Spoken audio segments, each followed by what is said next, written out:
Hotep family. This is a preview introduction to lesson number 10.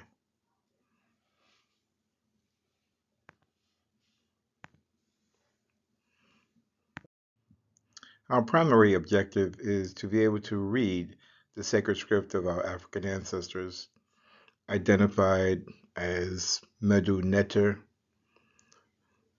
To receive more information and view the full lesson, please subscribe.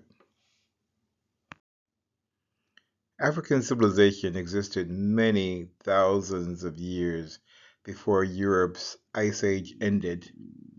Our ancestors wrote about everything, including heaven and earth.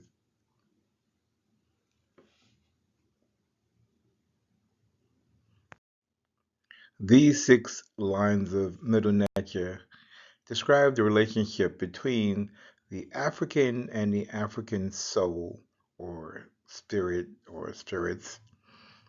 This is as it was written. We use the Roman or Latin alphabet to transliterate Middle Nature. So in this case, we get IW for the reed leaf and the uchik, and K for the basket with a handle. The mouth is R. The necker with its arms raised is identified as aha or hehe.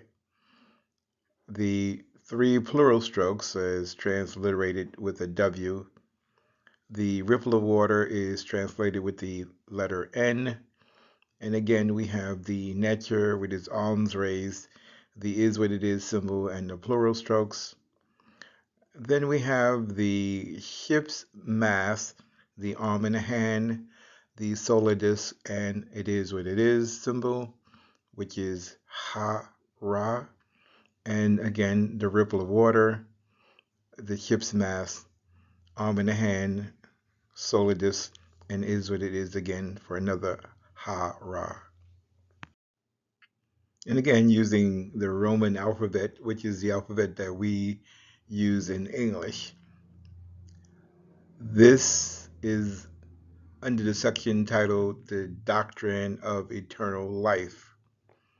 And we get is, Iwu, K is your, R is to, Aha, U is eternity, or eternities, N is translated as to, and then we have another eternity. The Ha Ra is translated as movement of the sun. Again, we have the 2, ripple of water, and movement of the sun for a second time. So I would offer a possible rewording of this translation as your being belongs to eternity for eternity, like the movement of the sun. Again, what we do is we take the Medu Neter, which is the top line, rewrite it in or transliterate it into symbols that we can try to pronounce, and then take those and then translate those into English. If we really want to know what our African ancestors are telling us, we really need to take the time to try to go through that process of transliterating, translating, and then possibly rewording it into what we might consider meaningful English sentences.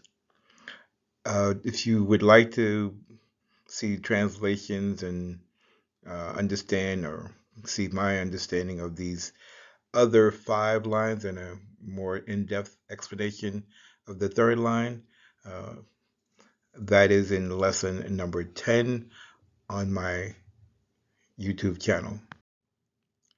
What Sheikh Anti-Diop is reminding us is that European languages, like English, can be deceptive.